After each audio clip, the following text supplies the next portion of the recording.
Hi, this is Al, Rack and Pull Industries. We're working on a 2015 Street Glide. This bike suffered some pretty good frame damage. The gentleman brought it to us because he had a real hard time enjoying the motorcycle ride that this thing was giving him. And he put a lot of money into the suspension. He put a lot of money into the motor to make it go fast. And he's having real handling issues with it. So we went ahead and we put it on the rack and we did some frame repair, and we pulled the neck because the frame damage was up here at the neck. It was also back here at the subframe. Now at the neck we had to pull it because these numbers were off by 1/4 of an inch. Now it's 1/4 of an inch here where the axle would be, but by the time the tire hits the pavement, we're probably looking at closer to 1/2 inch, 7/16 of an inch. So we went ahead, we pulled that, and it's looking pretty good. We got it all dialed in. It's actually dead nuts on, and we're doing a drivetrain alignment. And when we were doing that, we put the equalizer on, and after the frame repair, it was still off by about 3/16 of an inch.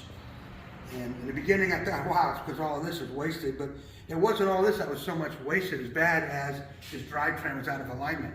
So we did a horizontal drivetrain alignment and a vertical, and in order to achieve the vertical drivetrain alignment, we had to take this off. This is his factory link. We got rid of that, and we put the missing link on. And we used the black missing link, and what the black missing link did was it brought the top of the motor over. Now, on this motorcycle, when you move the top of the motor over, the wheel moves with it. So it all moves at once. So now we got it so it's dialed in, and it's dead nuts on left and right side. We're going to use the equalizer.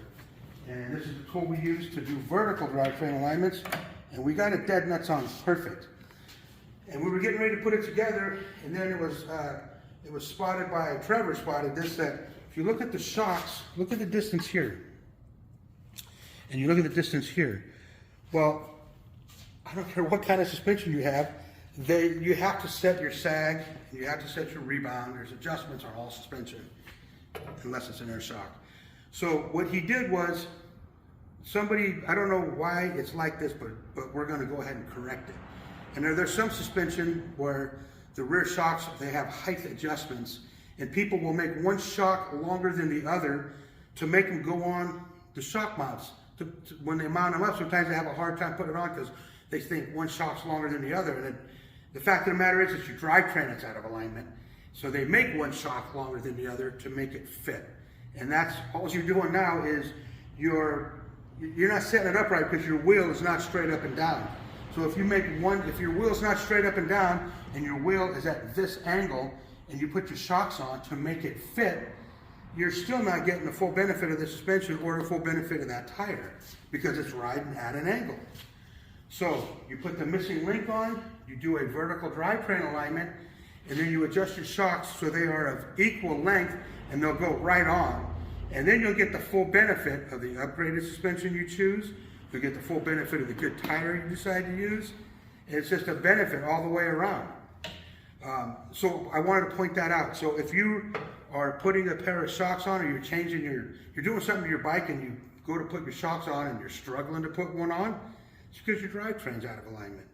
So take your bike to a shop that has a straight shooter and get it properly aligned, professionally aligned, so that you get the full benefit of your upgraded suspension, and it make the tires last longer, and it's a safer ride. The bike will handle much better than what it does. So that's all I got for you guys right now. Like, subscribe, and if you have any questions, feel free to call Rack and Pull Industries. We'll do what we can to help you out here, okay?